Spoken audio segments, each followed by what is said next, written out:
You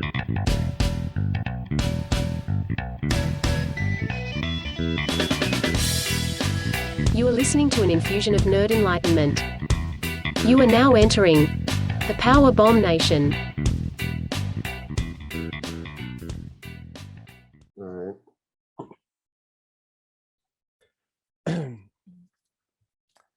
All right, everybody. Welcome to the PowerBomb Nation. I have a very, very special guest with me, Mr. Jason Shepard himself. How are we doing tonight, Jason? I am doing so well. It is a Friday night. I've got cold beer. Got my old friend. What do I need? Right. Not much more than that. So let's preface this conversation so everybody out there gets a good feel for it. Me and Jason have been friends since, I want to say, first grade. I was thinking first grade the other night, actually. Yeah, it wasn't kindergarten.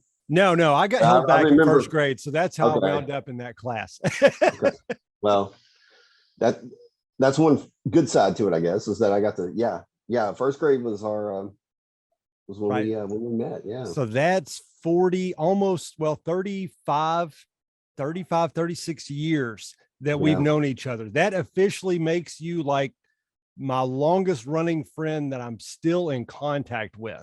Wow. You're definitely one of mine. I can't think of too many more, actually. So yeah. Yeah. There's only like 2 other people that are on that list, but I don't stay in contact with them anymore. Yeah. Well, I'm honored. So thank you for having me. So you're most welcome. So me and Jason always connected. We had a mutual love for all kinds of things that were nerd culture way before they were really cool. Things such as Ninja Turtles, Star Wars, a lot of Ninja Turtles I remember going on. Oh yeah. So tell the PowerBomb Nation a little bit about yourself, Jason. Well, I am one of Dwight's oldest friends. I am an illustrator. Go under the name Jason Shepard Artworks. That's with an X. I've been doing a lot of, I guess the past like 3 or 4 years, really focusing on my art and doing a lot of commission work, a lot of projects.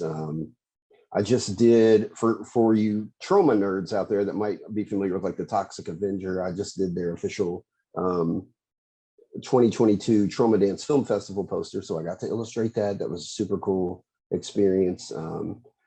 And just do a lot of stuff like that. So yeah, and that comes after my full-time job. So I get the full-time job out of the way and then I come home at night and stay up until like 12 or 1 at night, every night doing that stuff. So yeah, still into the nerdy stuff like Dwight said, and, some things never change. And really, this is the kind of stuff that you and I would have gotten tripped in the hallways for, like.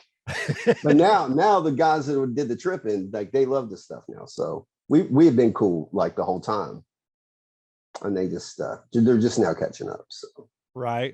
That's why I tell my daughter. She's like, "Well, Daddy, you're not a nerd." I was like, "Oh no, yes I am, honey." I was like, "I'm proud to be one." There are many levels to this nerddom. We're just the cool ones. So, right. So what are you sipping on tonight? It always varies. Tonight is a Coors Light kind of night. So, I've been going like ultra light beers are my thing now. So like, because I can't drink like a freaking Budweiser anymore or anything. It's like light or ultra light. So like Mick Ultra is a good one.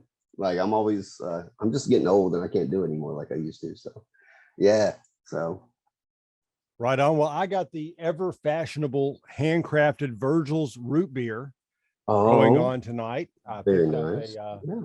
4-pack at Kroger. I don't drink very much anymore, so I like to partake in a little beer of the root, so to speak. That's yeah. So I got to start out with a big question. Have you been watching any of the Star Wars, The Mandalorian, The Book of Boba Fett? I haven't. Oh my gosh, why not?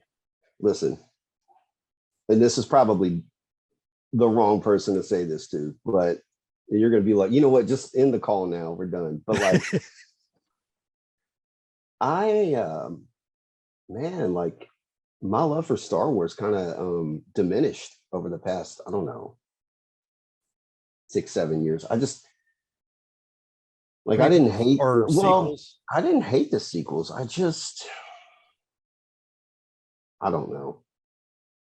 I kind of put Star Wars movies in there with Marvel movies now, and this is just my personal opinion. I'm just kind of sick of all of it, and looking back on the sequels to Star Wars, I didn't really like. I liked them at the time. I was like, oh, that was so good. And then the more time I have to marinate on it, I'm like, I don't know if I really. But everything's good when you walk out of the theater. Exactly. But I am hearing really great stuff about Mandalorian and Boba Fett. So, well, I wouldn't. Boba Fett was it served its purpose. It was good. I enjoyed it. Yeah. Mandalorian, fantastic. Watch The Mandalorian. That's what I'm hearing. I'm hearing the same. Okay. Yeah. Hold on. A little editing magic to go on there. So back to our heat got kicked on and it wouldn't turn off. So it got to like 72 in here and my wife's freaking out. Yeah, it's a little. And there's my dogs in the background. It never fails. I get it. I totally get it. 4 dogs. We had 2 cats. Both the cats have passed away now. And then a 5-year-old. I got a 21-year-old. So it's that's wild to hear you say you have a 21-year-old. Yeah, right. That's so crazy. Yeah. So back to it. Yeah. Do yourself a favor. Watch The Mandalorian. If nothing else, The Mandalorian is worth the watch and it will renew your faith in Star Wars. That little guy there has become my absolute. I got more of Grogu than I have anything else Star Wars. He's ridiculously cute. Oh yeah, no, I mean he's adorable. Him like I tried not to fall for it at first, but I was like, I can't help it. Like he is so. Yeah. Wait, you check it out when you get a chance. But let's talk about something I know you're super passionate about. And it's the one thing that it probably is Ghostbusters. It's the one thing that I always tell everybody, and they freak out when I tell them. I'm like, I probably have a deeper love of Ghostbusters than I do for Star Wars. Oh wow, yeah, it's my jam, man. So, what did you think of Afterlife? It was it was phenomenal, man. I thought it was so good. Like there was no better way I think you could have pulled off a sequel, like a part 3, a true part 3. No better way to do it than the way Jason Reitman did it. Like, I mean, it was just such a heartfelt, and I knew it was going to be emotional, but like, I wasn't expecting that much emotion to like, just, and I'm not gonna lie, like the last 20 minutes of the movie, it's hard to keep it together. Dude, I didn't keep it together. I cried when I seen the Ecto 1 for the first time. I was like, oh my gosh. It brings back, it does such a really good job of just bringing back like the nostalgia. I'm talking with the musical cues, the sound effects, the everything. All these little things are hitting you and you're like, okay. But it also does such a good job of like standing on its own and telling its own story and furthering what could now be a future, like for Ghostbusters. So like, I mean, I had no complaints, literally no complaints. It was so good. So I got one big controversy I'll bring up that I found that I don't think anyone else has hit on, and I'll get your take on that in a couple minutes. But who was your favorite character out of the new movie? Phoebe, played by McKinnon Grace. I mean, she killed that movie. Everybody was fantastic in it, and it's one of those things where it's like, I heard a lot of complaints. Kid Ghostbusters, this is stupid. But you know what? No, I absolutely welcome all 4 of these new kids as the future Ghostbusters, and I really like the Logan Kim as podcast. Yes, that was my awesome favorite too. But Phoebe for me just nailed that like embodiment of like Harold Ramis. You know what I mean? So well as his granddaughter that like I don't know. To me, like she absolutely carried the movie. Oh, she did. Her jokes were fantastic too. Oh yeah, as dry and corny as they were, yeah. But I mean, everybody was phenomenal in the movie. But like, she really, for me, I was like, man, yeah, I'm excited to see, what the future brings for it. Yeah, I love the setup at the end, and spoilers out there for anyone because a little bit of this is getting ready to blow open. If you haven't watched the movie, go watch it. Spoilers? Oh, yeah. Yeah, they've had time to watch it. That's true. You can stream it illegally now and get a good picture. So Okay. everybody's had plenty of opportunity. We're spoiling it. Let's go. So the best part was of course, obviously they're sitting there and you got the final scene with Gozer going on, and you have the original three of the four back, and then you got McKenna Grace over there, and she's firing from the opposite side, and she's having the battle, the classic, here's the bad stream and the good stream, and they're pushing each other back and forth, and Gozer's winning and McKenna Grace is sliding. And then you had that arm. I'm had cold chills just thinking about it. You had that arm reach over and just grab her hand to steady it. And I lost it. I mean, I couldn't help it. I was in big tears in the middle of the theater. And the camera pans around and you see him standing there helping her. Oh my God. I know. and then when you see him stand next to the other three to join them in like fighting Gozer, I was just like, oh my God, like you never thought you'd see that again, huh? Like It was really cool. It was it's one of those things. My wife, she enjoyed the movie, and she's not really into any of the nerd culture stuff I'm into, but she really enjoyed the movie. So that's how I knew it was a good movie and not me just, overreacting because of the nostalgia pool. But she looked over to me and she was like, "Are you okay?" And I couldn't answer. I mean, I was so choked up, and I was like, "Yeah, I'm fine." And she's like, "What's?" I was like, "Honey, Egon was the first person that made it cool to be myself. It was the first nerd that was funny, witty, got the girls, and was a cool nerd." I was like, that was the first one. Every one of Harold Ramis's characters was the cool nerd. Yeah. And really connected to me on that movie. I agree. And my girlfriend, like she likes Ghostbusters just fine, but she's not like, like we are about it. But she we left the theater. She was like, that was really good. Like, that was just a good movie. And I was like, it was a well done movie. I feel like even if you don't like Ghostbusters all that much, you would still take that away from that movie. Like, that was just well done. Right. And the special effects being very practical and amazing. Yeah. So here is my theory, and I want to get your take on it because I've not really got to talk to anybody about this. Oh. So opening scene, we got Egon leaving Shandor's mind. He's coming through the, terror dog knocks the truck over. He gets out, traps fail. He goes inside, but he grabs the PKE meter that is now equipped with a massive taser on it. Mm-hmm. We get the spirit dog. It comes up over the couch, goes back in, and it pulls the Dana Barrett where it's going to grab him.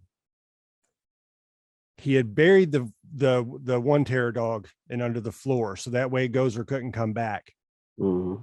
Most people that I've talked to tend to think that he shocked the terror dog and that he died of a heart attack. I think he shocked himself as the ultimate sacrifice, knowing that if he got possessed, no one would be able to stop it because nobody was there. And I think he sacrificed himself to ensure that didn't happen, knowing that somebody would be along eventually to stop it. That's an interesting theory. I've seen it twice. I saw it once in theaters, and then last weekend I bought it. So I watched it last weekend. And when the taser comes out on the PKE meter, it doesn't seem like it hits anything. Well, the attack comes from behind him in the chair, right? So it's obviously not the dog that he shocks. I just think the thing, or is it even a taser? Because people are calling it a taser. But what if the PKE reading was so off the chart that the meters came all the way up and that was the current coming off of it or something? I don't even know that that's really a taser. Because I've seen articles where it's like, oh, now it has a taser on it. And it's like, yeah, but it didn't do anything. What if it was just like an off the chart reading that went, I don't know. It could be. It could be, I never thought about it because I just went with all the stories leading up to it as well. The PKE meter's now got a shocking taser on it. Yeah, but they never utilized it. So I would have thought that it never comes back up in the film. Oh, wait, no, it does. It does. That's how podcast gets covered with the marshmallows. He starts busting them with the taser at the end. Okay, you're right. So, okay. But still, in the beginning, it wasn't really used. Like, I don't think he used it on I don't know. It's one of those things I'd have to go back and look at again. So what I'm trying to do is get a Twitter campaign for Ivan Reitman to watch my video that I've done on this and see if we can get actual confirmation from him if this could happen. Well, you must mean Jason now. Jason. Oh, sorry. Rest in peace. Rest in peace, Ivan. Yeah, Ivan Reitman's been on my mind a lot over the past week or so. Same, yeah. But I'm glad that he got to see, this come to life and see his son follow in his footsteps and participate in it. One hell of a movie. And yeah, helped him co-direct it. And yeah. So cool. Let me ask you another very controversial subject. Mm-hmm. What were your thoughts on 2016? Answer the call. To be honest, I haven't seen it. I've heard from people that, you know what, like it's either trash, is complete trash, or that there was some like redeeming comedy in it. But here's the thing. When I had first heard about this going into production, I was excited, obviously. It was like, oh, we're going to get a new Ghostbusters movie. And then they announced the cast. I was like, cool, we're getting like a switch up. Like, because I always did think it was cool that like, there could be other Ghostbusters teams somewhere. There could be another group that starts another franchise and carries it on or whatever. And when they put out that first trailer, I remember something at the beginning of the trailer saying something like, I don't know, 30 something years ago, 4 scientists saved the world from whatever. Now a new team answers the call. And I was like, awesome. They're at least acknowledging the fact that there was a Ghostbusters before them. I was like, you know what? I've always said, can we cuss on this show? Yeah, let's, I do keep it, kid friendly. Yeah. I just didn't big know. Audience, but yeah. Well, I've always said that I would prefer a crappy sequel over a complete remake. So even if this sucks, I feel like maybe they're still acknowledging the fact that there was a Ghostbusters team before them. And then it turned out not to be that way at all. And it was treated as a complete unnecessary remake. Right. And that was disappointing. So no, I can't fairly say that it sucks. Because like I said, I've not watched it. I just don't have any desire to watch it. Now, a lot of people caught flack for this and well, yeah, you just don't like it because there's women in it. Like, no, absolutely not. Because you know what? Afterlife showed you how to do it with women in it. Right. Afterlife showed you that this is how it needed to be done. And that the issue of having women as a team was never a problem. I just think that's ridiculous. It just wasn't what Ghostbusters fans wanted. Right. Per se. So yeah.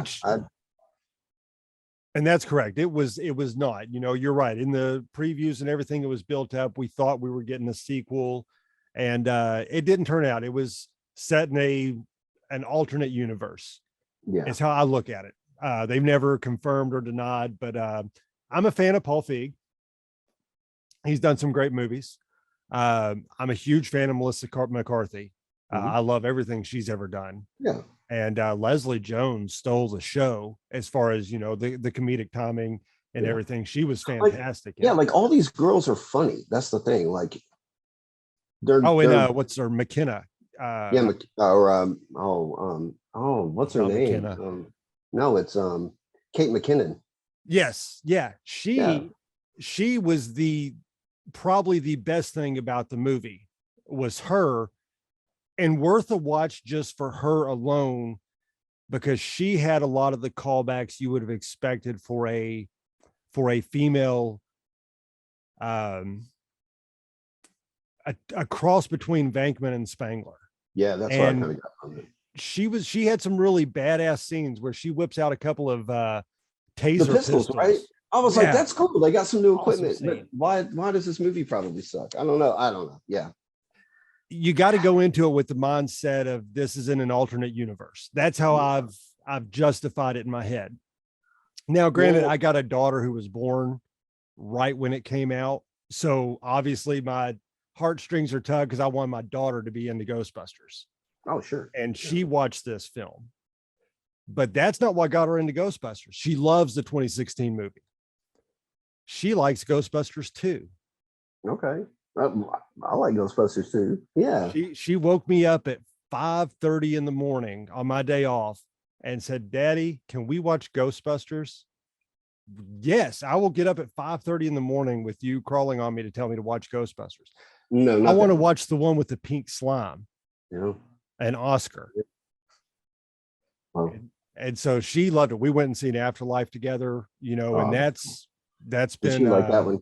Yeah. So 2016 was able to introduce a new generation in. And the comics, they've had some crossovers with them. I was going to bring that up. And where the universes meld. So it's really cool. When you're ready, I highly suggest it's a good date night flick, kick back, have a couple beers, put it on, you'll laugh. You'll look at some of the ghosts and be like, oh my, they're very Disney-fied. Oh yeah. They're, it's a lot of bright colors, and, Marshmallow Man makes his cameo in it, and it's not all that flattering, but it is what it is. Yeah. Winston's cameo was really good. And the nod to Egon was really good. Ray and Peter, their cameos in it were awful. They were. Well, see, and that was another thing. I was like, they've got everybody in there as cameos. So like, why couldn't they just have short, brief cameos as their own characters instead of somebody completely different? Like, right. I just feel like it was a missed opportunity. Yeah, I'm okay with misses. I'm okay with it because we got our comeuppance, man. We got the one we wanted. So yeah, Afterlife was killer. If nobody's seen Afterlife, go watch it. See it 15 times. And make sure you stay for the 2 after credit scenes, because one of them is a lot of fun, but one of them is vital to the future of this team. So yes. Yeah. So on that note, before we move away from Ghostbusters, what do you think the final end credit scene could mean moving forward?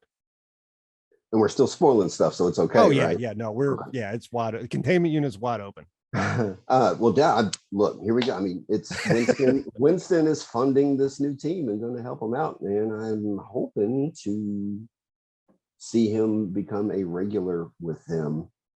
But he's definitely funding the team now. You saw him go back into the firehouse at the end, and he mentioned like, I'm going to get the Ecto 1 back up and running and looking good again. I mean, yeah, he's going to put this money into these kids, because he's like a millionaire now, or like he's right, like super stocks, yeah, cryptocurrency, whatever the hell he bought, whatever he's doing. He bought Bitcoin at like 5 cents, yeah. So, but yeah, that's I mean, really excited to see that. Now you've seen it a couple times. Now I've only seen the final credit the one time in the theater. I haven't watched it when I went back and watched it after that. Yeah. The containment unit, was it in good shape? Or was it, there was a red light, I know, blinking on it. Was that hey, we need maintenance light, maybe like it's got a leak in it, like in Citizen Ghosts from the real Ghostbusters cartoon? Yeah. Or is this just showing everybody that was in good shape? What do you think? I don't know. There might be something still in there. I think there's probably a couple things still in there. There's probably some stuff in there. So it'd be very interesting. Though, I was kind of confused about one thing in the movie when Ray was talking to Phoebe on the phone when she was in jail, and he's kind of explaining what happened and everything. And he said that the firehouse is a Starbucks now. It's like, no, it's not. It's still there. Winston's in it at the end of the movie. So I don't know if he was like just kind of make a joke, or I don't know if there was some kind of continuity problem there. But it makes you wonder, because it seems like Winston has almost become Ray's keeper, because he funds the bookstore. The bookstore, yeah. And keeps him afloat. Yeah. You almost wonder if Ray or Winston just kind of keeps him separate from it, because maybe he dwells on it too much. Could be. And maybe he's just like, well, I'll keep him separate and away from it. I'll just tell him it turned into a Starbucks. That way he doesn't go down there to look at it again. That very well could be. Yeah. Because Ray's character was that might be my only gripe with Afterlife. I would have never thought that Ray and Egon would have had that rift. I can see everyone else, but those two, man, they were tight. Yeah, but he felt like Egon did him dirty, and then finds out at the end that it was all for a good reason, and he, of course, changed his tune at the end of the movie. So do you think that the kids, do you think that's what's going to continue the Ghostbusters? Oh yeah, absolutely. Yeah. I was very curious on that. I think obviously Phoebe and Piecast, are, I think, musts moving forward in the universe. Agreed. The other two were fine, but they didn't have that shine that. Yeah, there was nothing besides their little love story. There wasn't a whole lot of busting going on with them, where Phoebe and Piecast seem like they're solid. Yeah. Yeah. So did you ever watch Extreme Ghostbusters? Not up until like maybe a few years ago, I'd started watching some of the episodes. I think they were on like Hulu or something, and I was like, I'll check it out. And I was like, it was fine. I liked it. I kind of feel that maybe that's where some of the inspiration for Afterlife came from, with the team and all, Right.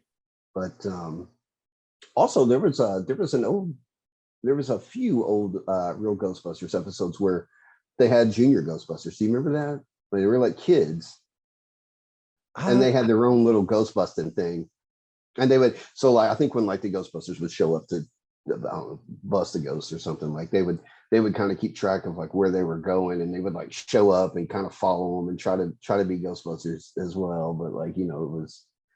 And I was like, maybe that's where some of that came from too. I don't know. I've been going back through and watching a lot of the cartoons, and I tell you what, my favorite villain is probably Sam Hain or the Sandman. Cool. Yeah, they're both real cool. Yeah. But do you think Ted Cruz looks like the Boogeyman? Most certainly. Ted Cruz looks like the Boogeyman. And as a matter of fact, that's kind of creepy. It is, right? I was watching that and I was like, oh my God, that looks like Ted Cruz. Yeah. Okay. Yeah.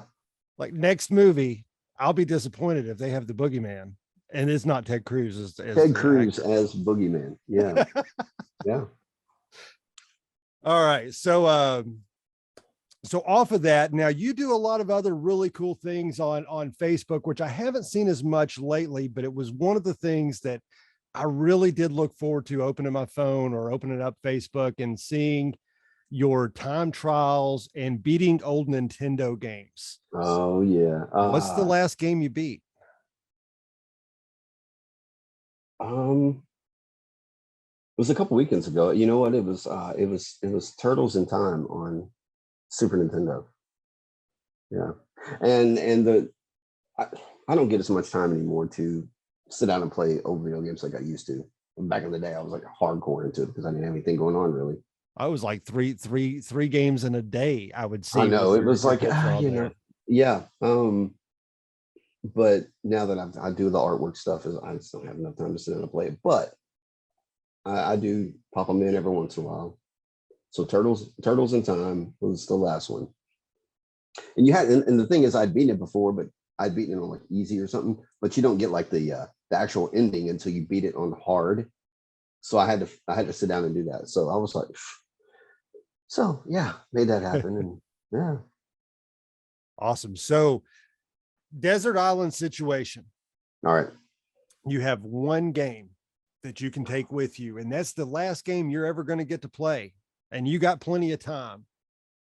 What game does Jason Shepard and what system does he take?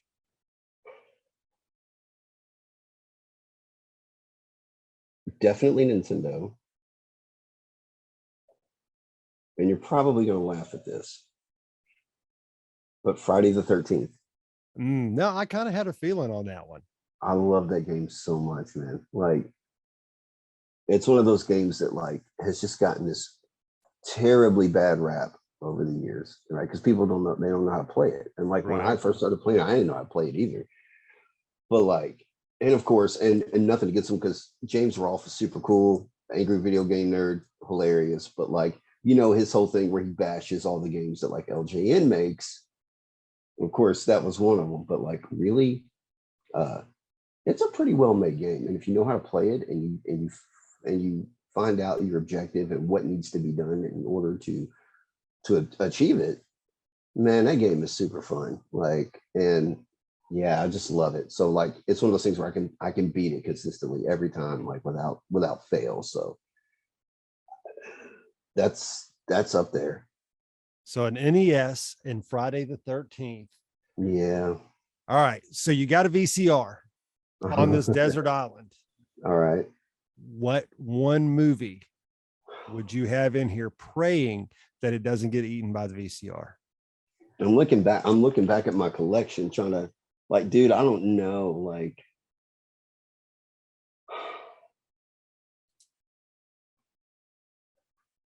I don't know. You'd probably expect me to say Ghostbusters, but I don't know if that would be it. That's a tough one. We're gonna go with Chopping Mall. Chopping Mall. Chopping Mall. That's interesting. I do not think I've seen Chopping Mall. Where shopping can cost you an arm and a leg. What year did this movie come out? 1986, I think. And yeah, it's okay. So it's about this. It's about these. I guess they're college-aged kids, and they're working in the mall. They work in the mall, right? And they work at this like furniture store. And on a Friday night after the mall closes, they're planning on staying there overnight in the store to have a like 6 to 8 people. They're all couples, like party, right? And they're gonna like drink and have sex, of course, and yeah, absolutely. And then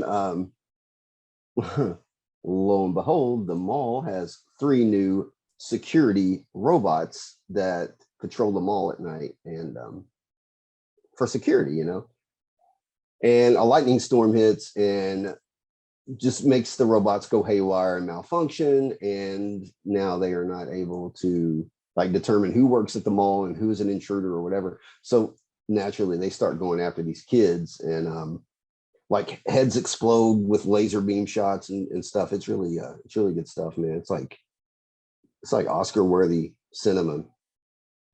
Highly recommended. And you can find it on that's a joke, by the way, but I do still highly recommend it. But you can find it on, I have the VHS of it, but you can get it on like, I think Tubi and Prime might have it. Amazon Prime might have it for free. Like it's pretty easy to find. So, hey, Chopping Mall is cool. I like it a lot. Yeah.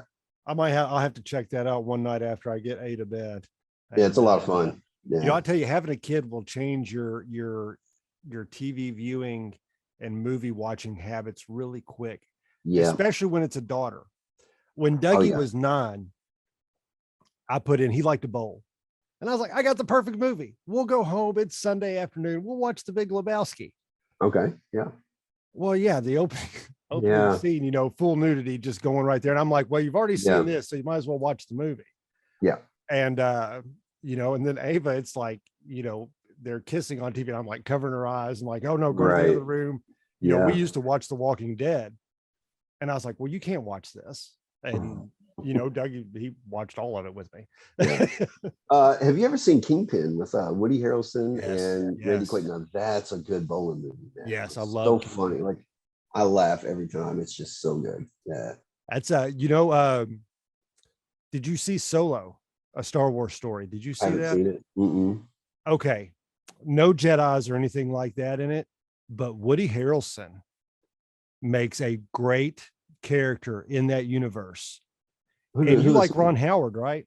Yeah, he directed it, right? Yeah. It's American Graffiti in Star Wars. That's awesome. I love American Graffiti. So yeah, it came off the heels of The Last Jedi, so it caught all the backlash of people like, well, I'm not going to give Disney my money because I didn't like The Last Jedi, which I love The Last Jedi, and people kill me all the time over it. Solo is so underrated, and if you love Han and Chewie, it's perfect. I mean, it's you'll get past Alan Reich or whatever his name is. He does a damn good job. Okay. Not many people can play Han Solo. That's another one you should check out. I'll tell you, you mentioned a movie that was very obscure, and I'll let you in on mine. Shaun of the Dead. Oh, okay. Yeah. Have you seen Shaun of the Dead? Oh, of course. Yeah. I love Shaun of the Dead. It's every time I hear Queen's Don't Stop Me Now, that's all I can think is they're in the pub beating the hell out of the the barkeep. Yeah. There's one thing I remember from that movie, and that's it. And it is the part where they're throwing records at the zombies. Yeah. And he goes, I don't know. I guess they're like reading the records as they're throwing them. And he's like, Batman soundtrack. He's like, throw it. Yeah. Like, no. Of course, Prince did the whole soundtrack for that. It's essentially a Prince album, but it's really cool. And I was like, damn, like they just said they want to throw the Batman album at him. Man. No respect. So what music album do you have on this desert island? Oh my gosh. All the hard-hitting questions right You're here. Really right putting me, you're putting me in tough spots tonight.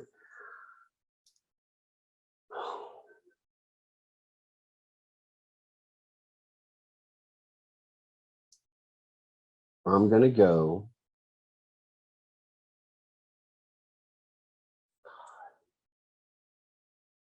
I mean, I have to go. I'm gonna go Seven and the Ragged Tiger by Duran Duran. Nice pick. Yeah. Is there one track on there that's going to get worn out? Shadows on Your Side. Yeah.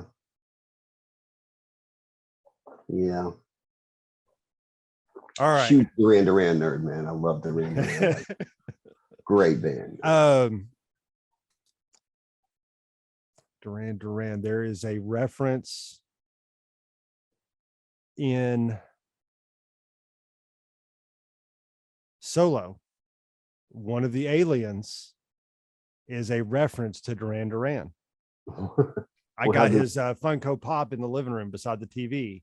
Okay. It's in that movie, and that alien, he's in the little group that Harrelson leads, and his name is specifically a reference to Duran Duran. So there's I'll leave you with that hook, so you'll at least watch Solo. It must be Rio.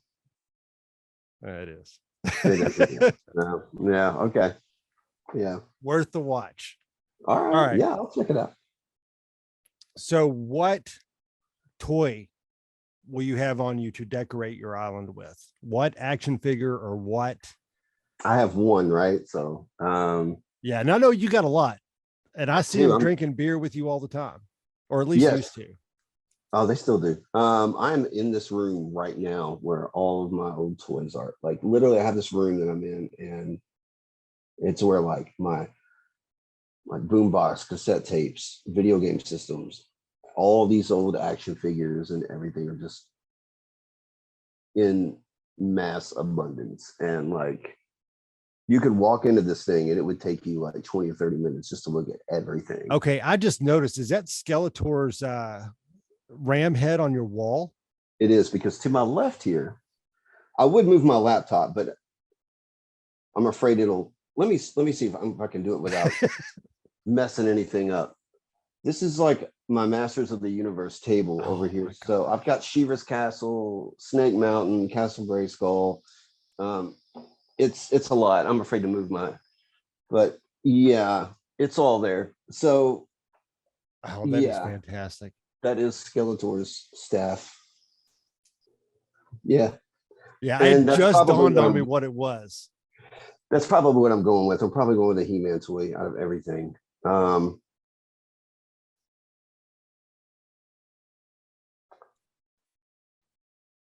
don't know which one. That's tough. Or you know what would be cool? You know the Ghostbusters ghost popper that shot the foam bullets? Yes. You could hunt your food out there with that thing. On the island. Well, I might take that, man. Very, very good. Some kind of weapon, yeah. All right, TV show. My last of my desert island questions. Okay. What TV show would you binge?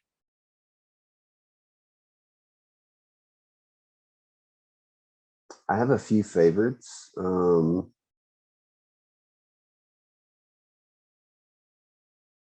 honestly, it would be a toss-up between Moonlighting, Three's Company, or Married with Children.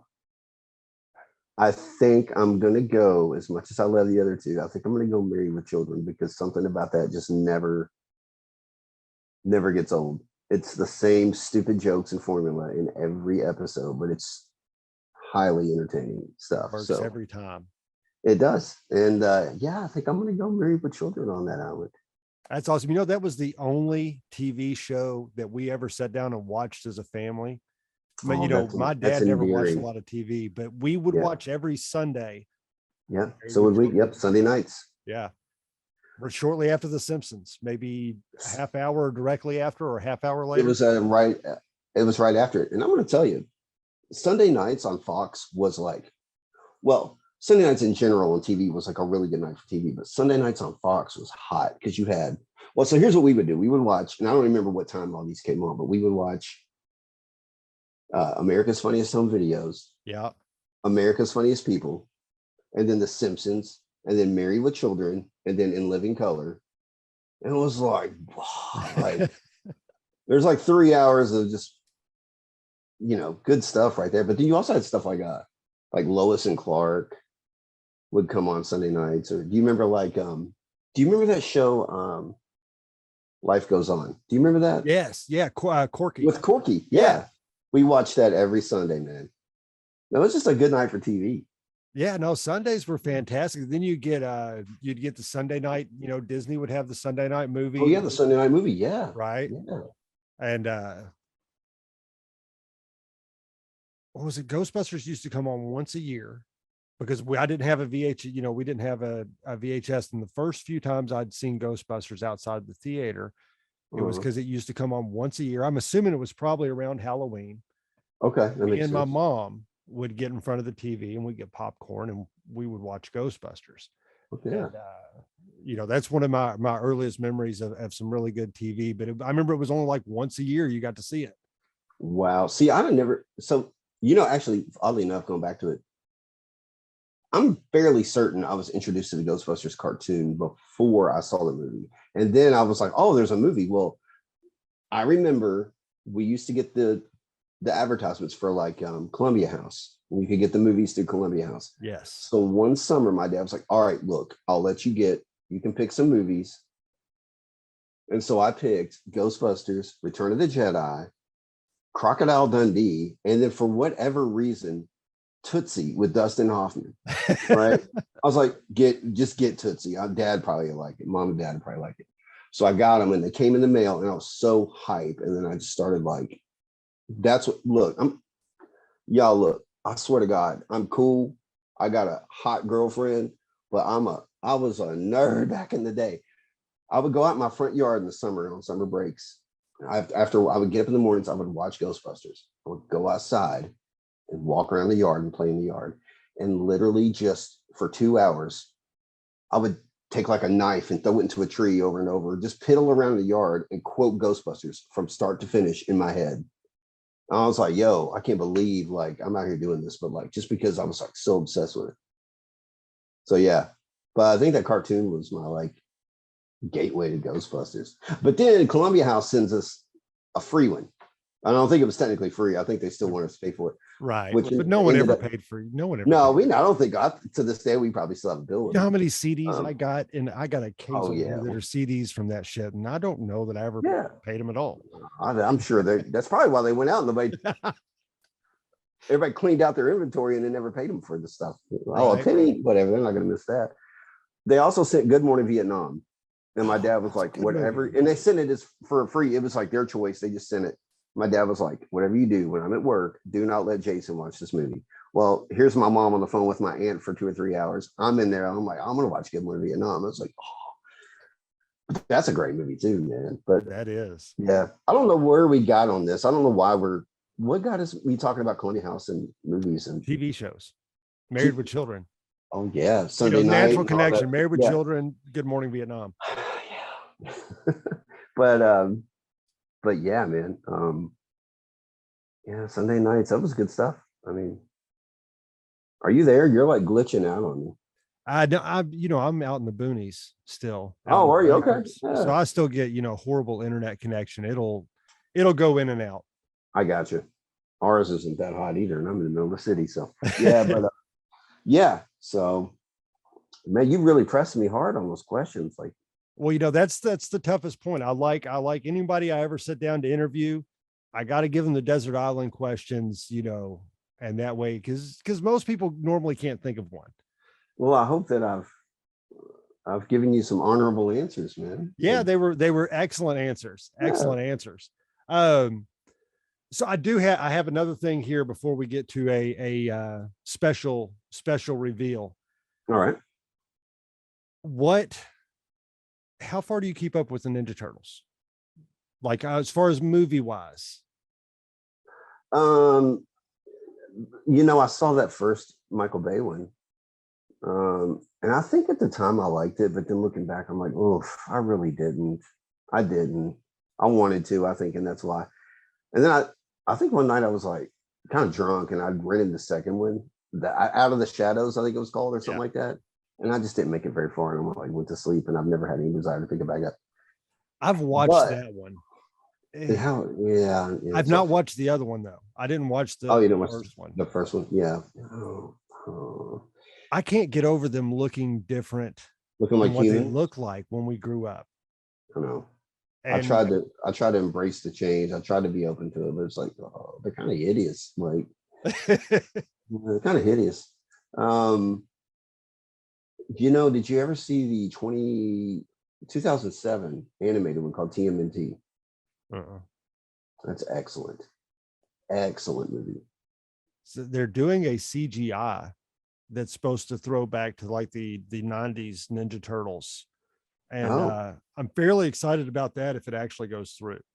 I'm hearing Seth Rogen's connected to something. Is that it? Yeah, I think that's the one he's creating or directing, or I mean, I don't know if you direct a CGI movie or a cartoon movie or if you just write it. Yeah. But I'm pretty excited for that. And have you seen the video game they're getting ready to release? The Shredder's Revenge? Yeah, that looks cool. It does. I'll be playing April that. and Splinter are playable characters. I think Casey is too. Yeah. Oh, is he really? I didn't see him on there. Yeah, that'll be cool. No, I'm looking forward to that. So who's your favorite Ninja Turtle? Oh God, I don't know.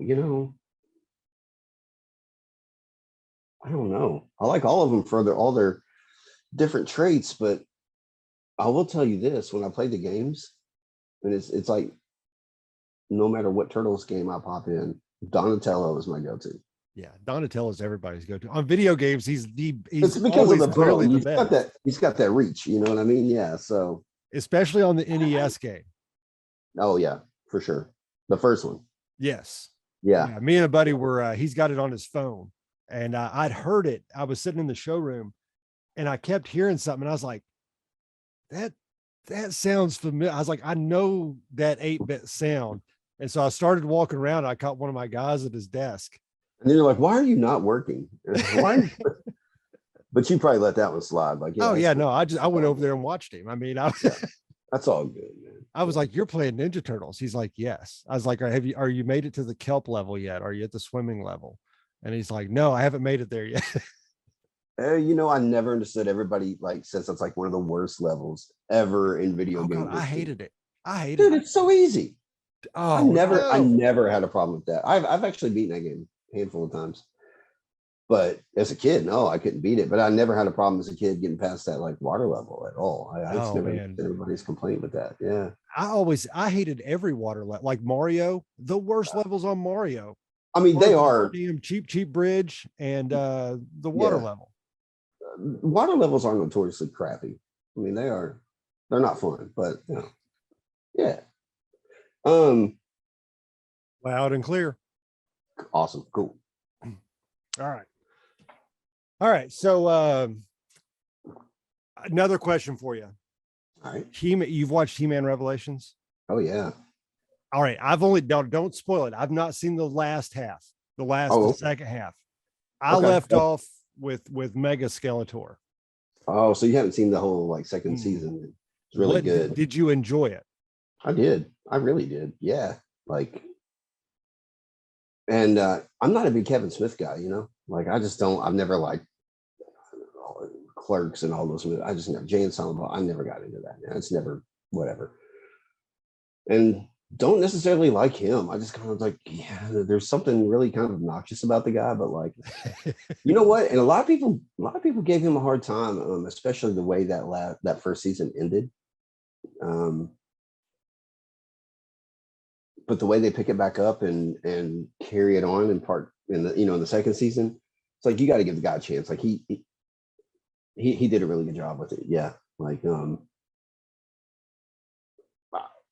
totally different vibe, you know, than the original cartoon back in the 80s. Right. But I mean, like, it is a continuation of that storyline. That whole like none of that's really changed. Like and yeah, I think it's really good, man. I enjoyed both of those seasons like a lot. So yeah, awesome. I was looking up there. Of course, obviously, you showed us the very impressive. Man, I wish I would have. How did you keep all your shit from when you were little, man? Well, man, you know what? I didn't a lot. Like some of the stuff I had for when I was a kid, like all my HeMan stuff.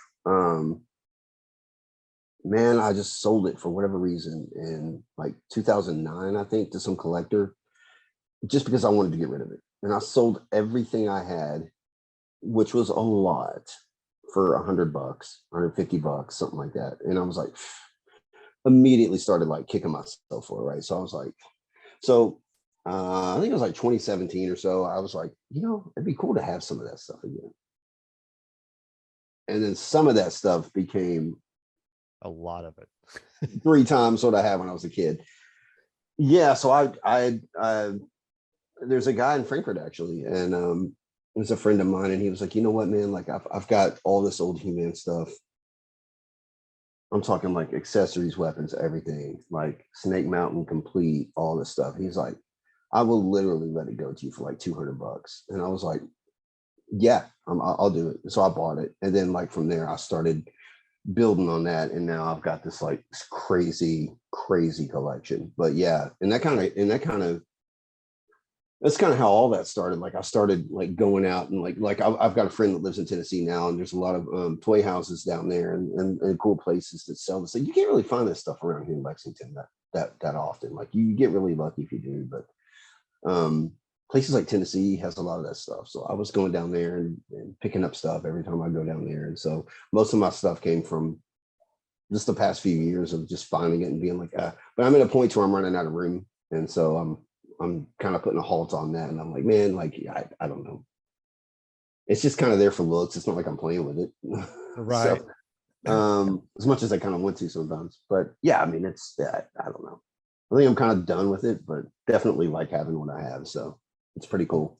There were a few that, you know, I go through because now retro toys in, you know, like Walmart are like all the rage, like the HeMan stuff. And it's like the original looking packaging. All the Star Wars stuff is coming in like original Star Wars packaging.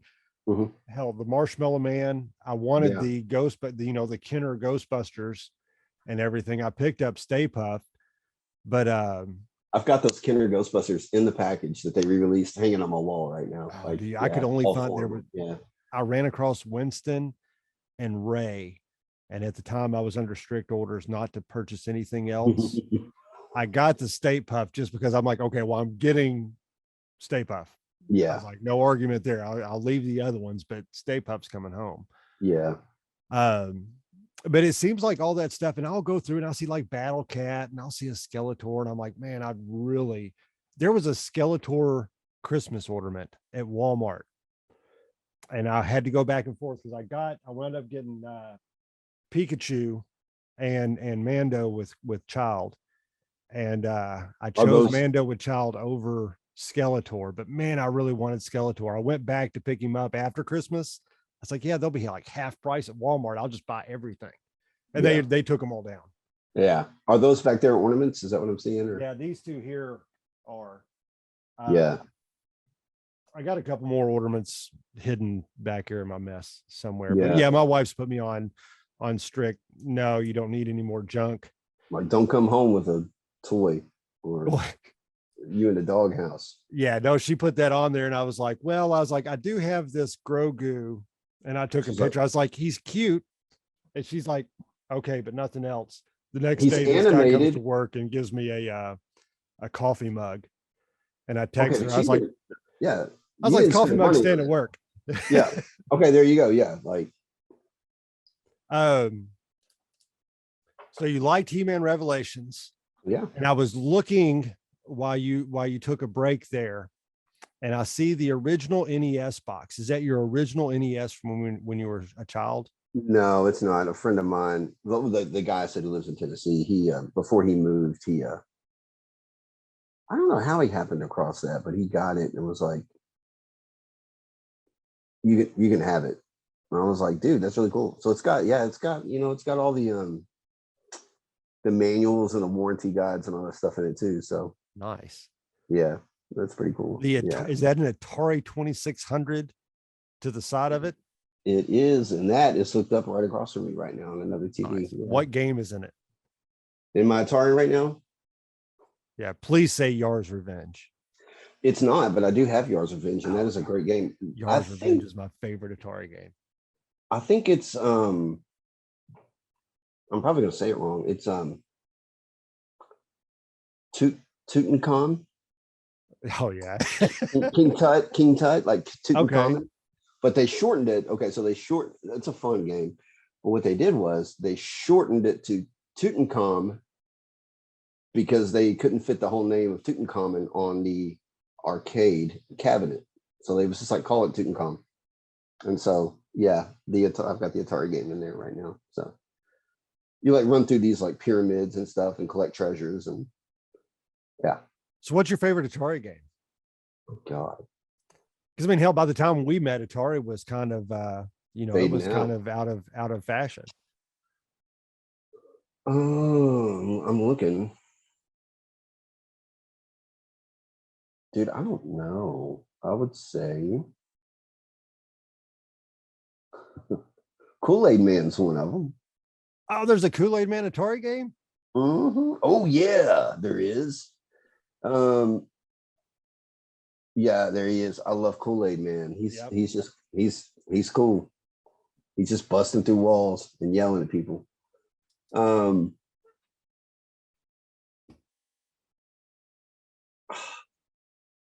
Star Raiders is really good, dude. That's fun because it has like a special pad that you use for it to where you can like. Was it the round, like the thing you hold with the round knob? Like, no, it's like a button. I'm looking right at it, but I can't grab it. It's like out of reach.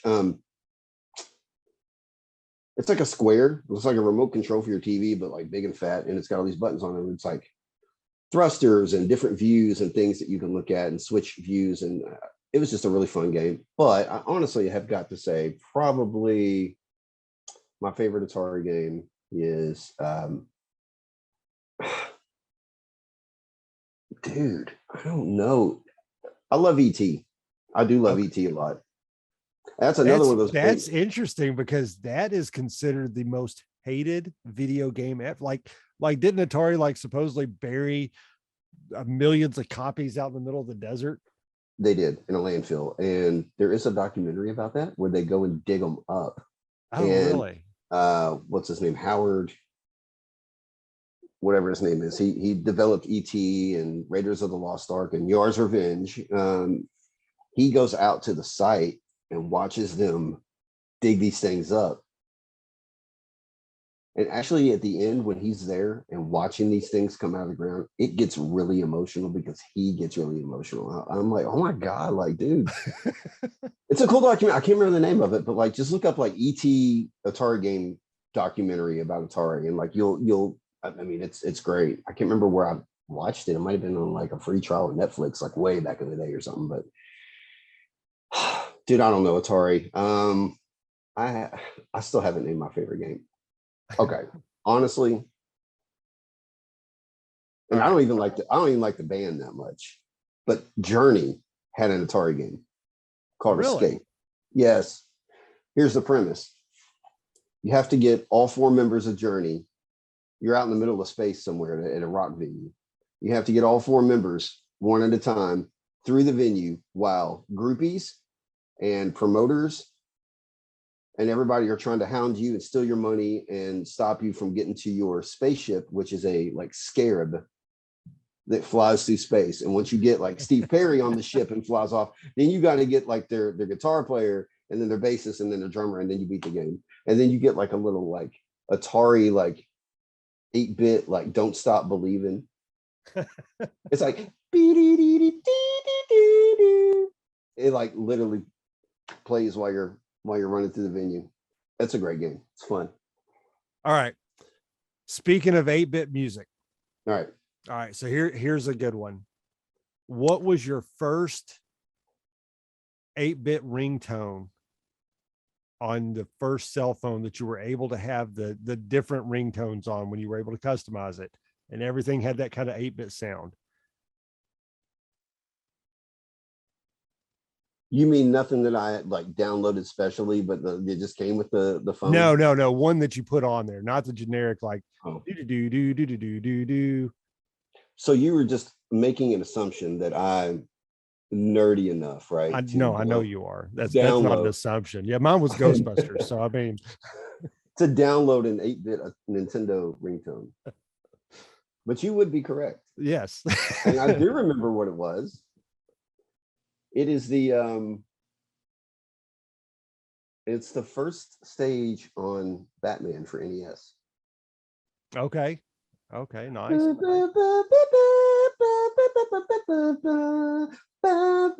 Yeah, that was my first, like, I was like, you know what, that shit's hot. I'm gonna download it. Ringtone. There, that was it. I had Ghostbusters, and obviously the first level of Mario was a popular one. I mean, that's a classic. Yeah. So the reason we wound up here tonight was I've been hounding you for a while and you've been super busy, and I really wanted someone to kind of invent the PowerBomb Nation and bring my little buddy that's been with me since the start of this back in 2015, August of 2015. Okay. And I've had the same little purple rhino, but he didn't have a lot of life to him, and I've never been able to find that graphic again, so I've been stuck. And I knew what I had in my head, and I knew there was only one person that I could trust that would bring this to life. So do you have any insights to the creative process before we do the reveal? Am I allowed to reveal spoilers, or is this going to be like, is this not really your first time showing it off, right? Oh yeah, no, everybody's seen it. And the people listening to it on the podcast, well, they're just going to have to go to the Facebook page and check it out themselves. Yes. Well, no, basically it was as simple as it went down. Like, you asked me to do it. So what did you have in mind? And then you were like, this, and this. And I was like, I'm like basically gonna, like, this is gonna be like one of my favorite things to draw ever, because it's so much like pop culture junk that you and I grew up with, right? So I'm like, I mean, I would draw this stuff anyway, right? So let's do it. But yeah, I mean, no, I don't really know how to explain creative processes other than like, I have a really good, vivid, like, an imagination, and I can just start, as soon as you start naming stuff, I can like already see how I'm going to lay it out or what it's going to look like, or, you know what I mean? And so I like literally went home and took all of these things. I went down the list. I was like, he wants this in it, this, and just laid it all out. And there it was. I mean, I just had been stewing on it since we talked about it. And then I went home that night or the next night and just made it happen. I don't know. Like, well, let's take a look. We'll show everybody here that maybe has not seen it. Bam, there it is. Truly For some beautiful. reason, it's probably coming back inverted on the screen, or at least it is on my side. On my screen, it looks like it would when you're looking at it. So, okay, good. So it's just on my end. So yeah, this is my big purple rhino. I'm a huge Rocksteady fan, and hence that's okay. So I love the rhinoceros. You remember when we went on a field trip in elementary school? We went to the zoo. Oh yeah.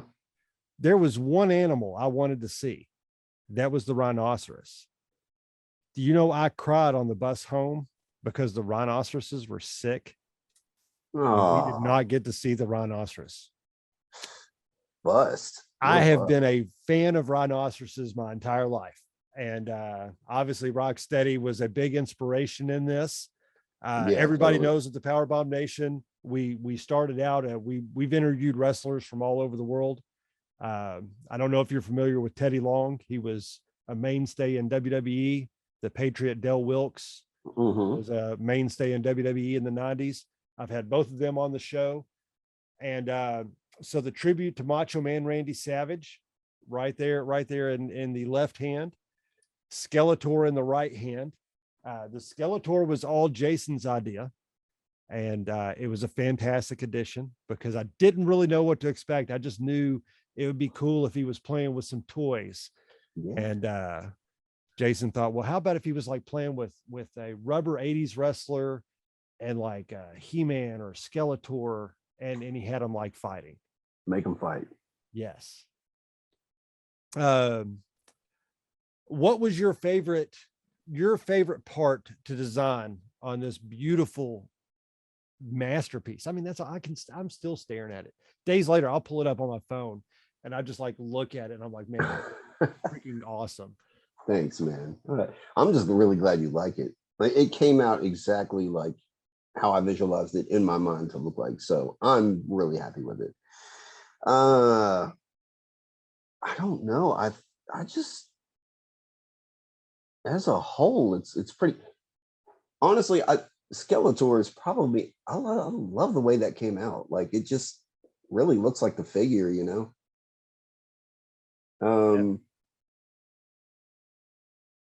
The Ghostbusters outfit, I mean the Ecto goggles are cool. I like the way that screenshot, that Mega Man screen looks back on that TV. Yeah, and that's a great it's a classic Mega Man game. Oh, That's such a great game, man. Yeah. Um, honestly, I think just the whole layout in general, like I'm so happy with it. Like I was wanting to do when you mentioned make it look like a Garbage Pail Kids card.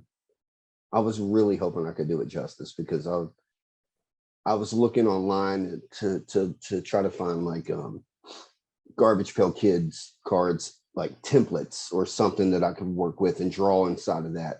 There was nothing. There was literally nothing. So I had to look at an old Garbage Pail Kids card and just work it by hand, like because I had nothing to go on. So I'm really happy with how that came out. Like that just really frames everything up really nicely, and I just think that came out great.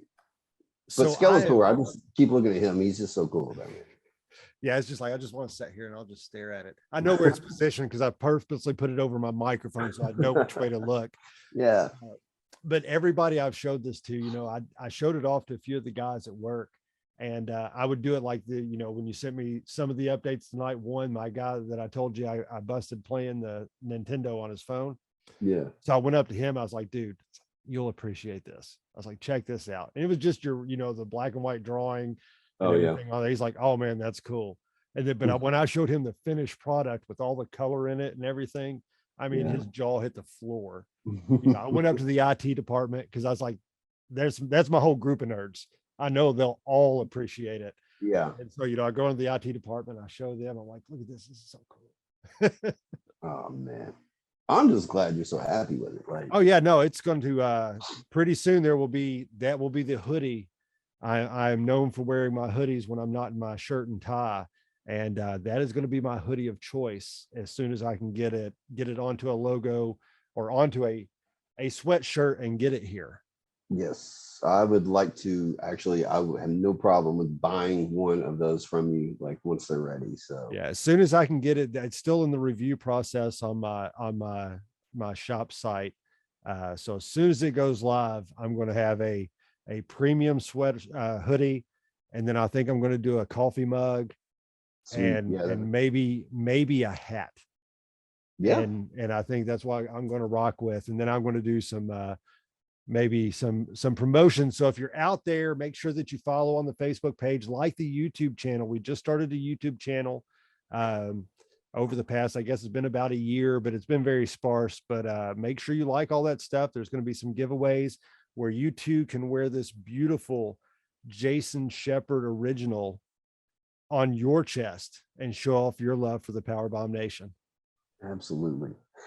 And you know what? While we're just talking about that, if you all want to follow me, you care if I plug my like social media? Absolutely, go for it. Okay, yeah, jasonshephardartworks.com. That's WORX.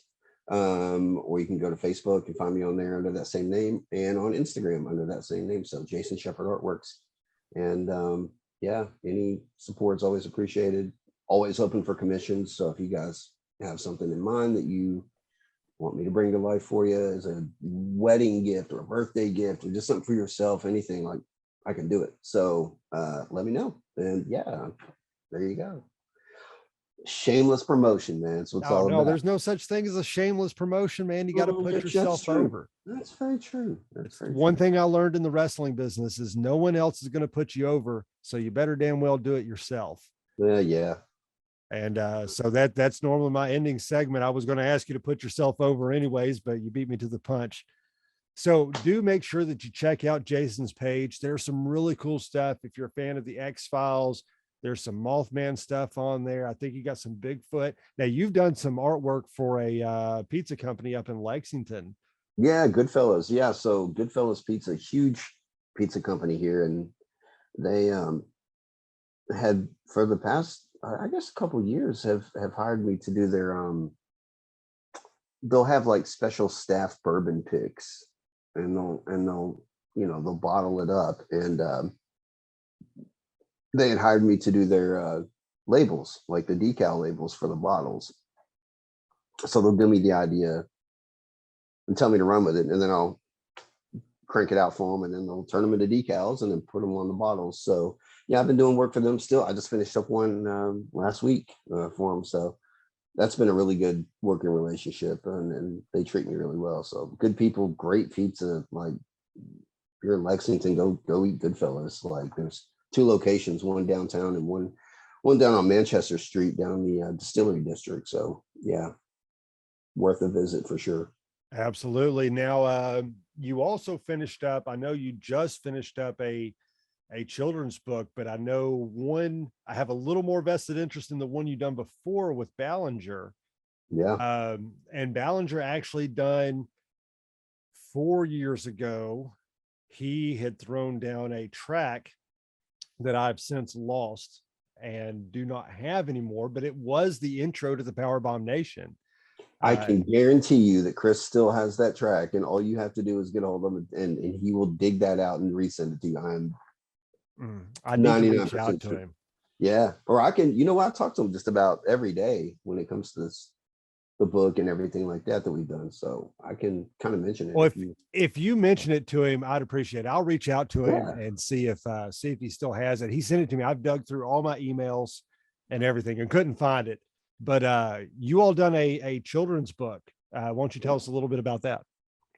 Chris, I think like 6 years ago, contacted me and said, "Hey man, like, I've got this idea in mind for a children's book, and I'm starting to sort of flesh out the ideas for it, but he had started writing it. It was kind of a slow process for him to get it done, and he would kind of attack it from time to time.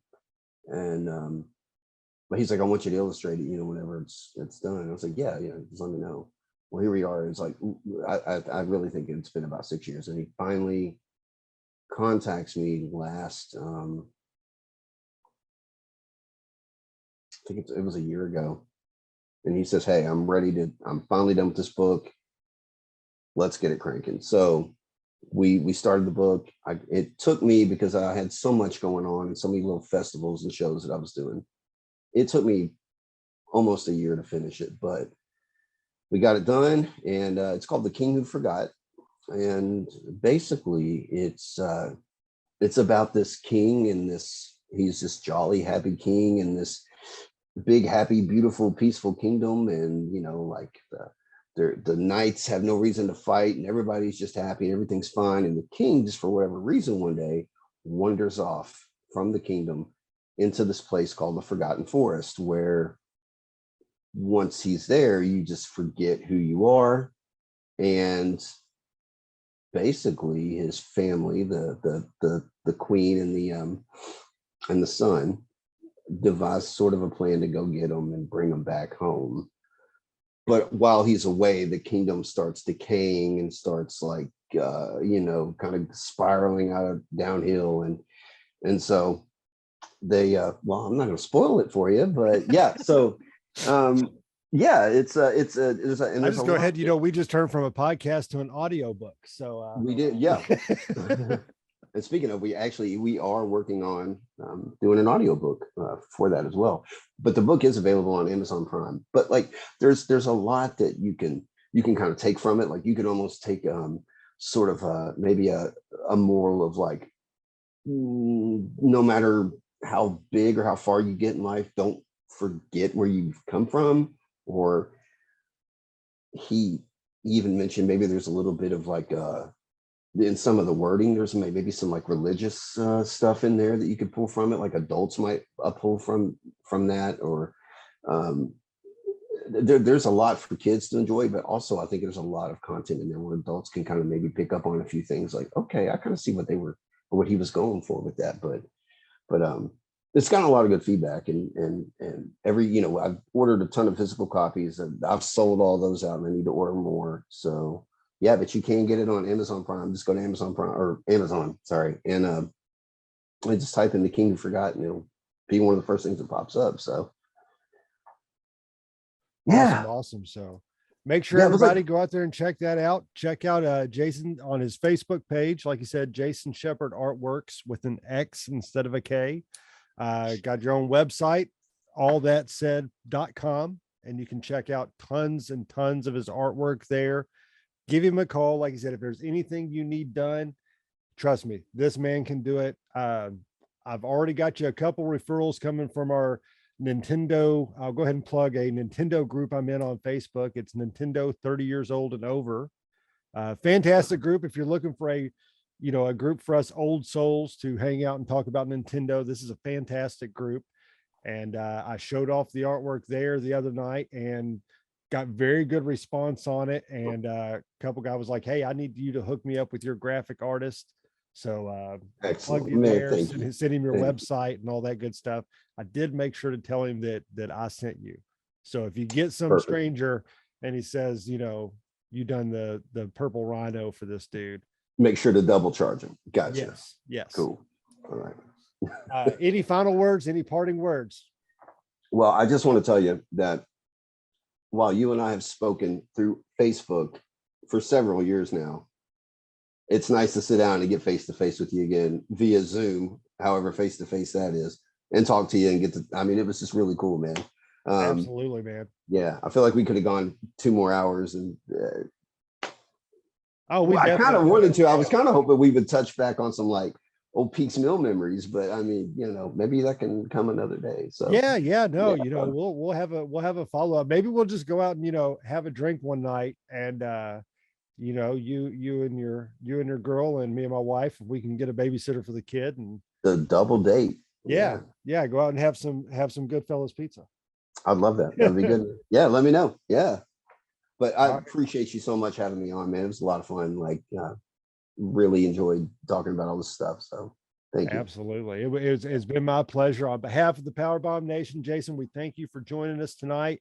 You've done a tremendous job with the logo here that we're all going to stare at for years to come. And I can't wait to see what other situations our good buddy PowerBomb the Rhino, which you have officially named, by the way. Oh, did I? Well, I did, because he's got it on his logo. So I mean, that's kind of got to be his name moving forward. I mean, it's only fitting, right?